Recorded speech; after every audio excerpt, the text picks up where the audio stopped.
Irinjalakuda saint Mary's higher secondary സ്കൂളിന്റെ ഒരു വർഷം നീണ്ടുനിന്ന രജത ജൂബിലി ആഘോഷങ്ങളുടെ സമാപന സമ്മേളനം ജനുവരി 15 വ്യാഴാഴ്ച നടക്കുമെന്ന് സ്കൂൾ മാനേജർ ഫാദർ ഡോക്ടർ ലാസർ കുറ്റിക്കാടൻ വാർത്താ സമ്മേളനത്തിൽ അറിയിച്ചു. ജനുവരി 15 വ്യാഴാഴ്ച നടക്കുന്ന സമാപന സമ്മേളനത്തിൽ വിദ്യാഭ്യാസ വകുപ്പ് മന്ത്രി വി ശിവൻകുട്ടി, രൂപതാ bishop Mar Pauly Kannookadan, municipal chairman MP Jackson എന്നിവർ പങ്കെടുക്കും.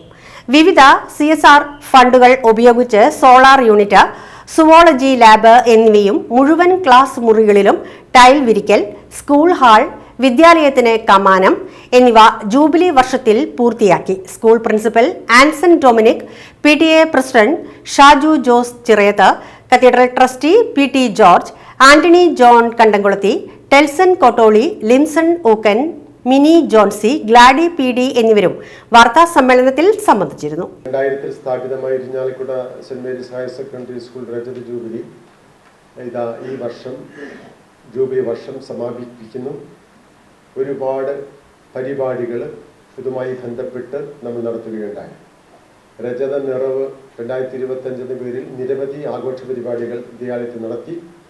1000 പേരെ പങ്കെടുപ്പിച്ചുകൊണ്ട് രാസലഹരിക്കെതിരെ വാക്കത്തോൺ, അനാഥർക്ക് കൈത്താങ്ങായി സ്നേഹസ്പർശം, നിർധന രോഗികൾക്കായി കാരുണ്യ സ്പർശം, വിദ്യാർത്ഥികളുടെ അറിവും പൊതുജ്ഞാനവും വർദ്ധിപ്പിക്കുന്നതിനായി ക്വിസ് മത്സരം, ലൂമിന 25, കുട്ടികളുടെയും രക്ഷിതാക്കളുടെയും അധ്യാപകരുടെയും ഒത്തുചേരലിനായി സ്നേഹസംഗമം, മുതിർന്ന പൗരന്മാരെ ആദരിക്കൽ, കൗമാരക്കാരുടെ കായിക വളർച്ചയെ ഉന്നം വെച്ചുകൊണ്ട് നടത്തിയ MC Jose memorial football tournament, പൂർവ്വ അധ്യാപക വിദ്യാർത്ഥി മാനേജ്മെന്റ് PTA, അധ്യാപക സംഗമമായ സുഹൃതം 2025, രക്തദാന ക്യാമ്പ്, നേത്രദന്ത പരിശോധന ക്യാമ്പുകൾ എന്നിവ വിദ്യാലയം നടത്തിയ വ്യത്യസ്തതയാർന്ന പ്രവർത്തനങ്ങളായിരുന്നുവെന്ന് നിങ്ങളെ അറിയിക്കുകയാണ്.